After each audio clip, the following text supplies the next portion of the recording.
24শে April দিনটা আমার কাছে জানো তো খুব প্রিয় দিন।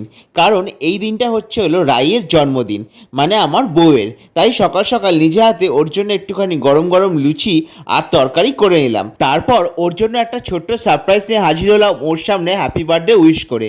যা দেখে তো ওর পুরো কপালে হাত। আর পছন্দের মিষ্টিগুলো দেখে ও বললে ওর বেশ ভালো লেগেছে। জানো তো সকালবেলা ব্রেকফাস্টের সাথে ওর এরকম ভেজ কাটলেট খেতে বেশ ভালো লাগে, কিন্তু সেটা অন্য কোথাও নয়, মৃত্যুঞ্জয় থেকে হলেও বেশ পছন্দ করে। আর ভেতরে স্টাফিংটা দেখো কতটা ইয়াম্মি না, তাই ওইটা ওর জন্য নিয়ে গেছিলাম সেদিনকে।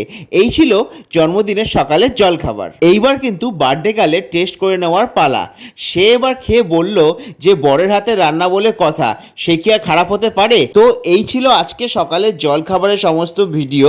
এরপরে কিন্তু আরও অনেক অনেক ভালো ভালো পার্ট আসতে চলেছে বার্থডে নিয়ে, তো সেইগুলো আমরা তোমাদের সাথে শেয়ার করব। দেখতে হলে কিন্তু সাবস্ক্রাইব করতে একদম ভুলবে না।